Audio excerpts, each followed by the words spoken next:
Samuel L. Jackson grew up on Lookout Street in Chattanooga.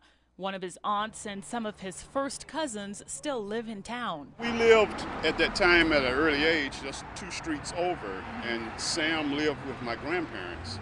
So when I would go over and visit, it was fun. We were little kids and we enjoyed growing up and playing here in Chattanooga. Growing up with Sam, it was like he was like another brother because he was always at our house, laying around in the refrigerator, things like that.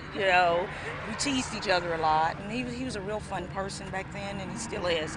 He has a great sense of humor. Sam is my nephew.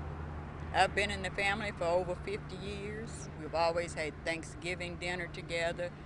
We'd have Christmas breakfast at his mother's house and Christmas dinner at my house all these years up until Sam went off to college. Jackson attended East 5th Street School and Riverside High, where he also played in the band before leaving for Morehouse College in Atlanta. I taught Samuel L. Jackson at East 5th Street and Riverside High School.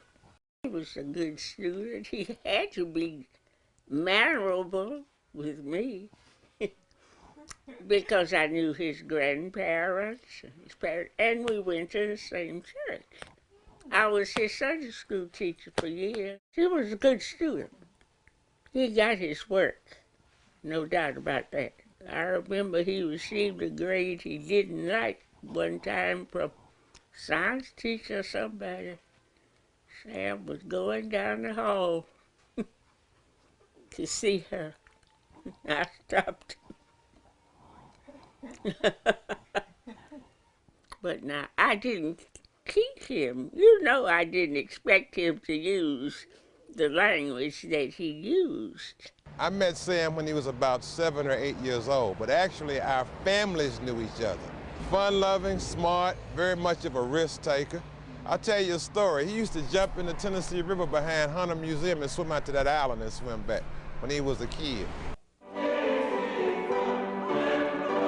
We were always in church together. I grew up in Wiley Church, and so did he. So I'm almost sure that that's where we first met when he was a small child. In fact, he came back to Wiley Church one Sunday after he had done a bunch of movies and so forth, and I interviewed him for Point of View, the same show that I'm doing now. All the people there just loved him, and he loved the church, and I just feel like they did so much for him. Jackson still returns to Chattanooga from time to time to visit family and friends. Yeah, he kind of eases in and gives me a call, and I'll go and meet him, and we'll hang out for a little while, and then, he's back out. Sometimes he just surprises us, and we don't even know he's going to be here. We'll look up, and he's pulling up. Yeah. So, yeah, he does come back and visit. He is proud of Chattanooga. He's proud of Riverside and the church he grew up with, which was Wiley Memorial, and all the teachers and people that helped put him where he is today. Yeah. He likes to attribute that to them. And a lot of them want to see more than just this temporary mural to honor him in his hometown.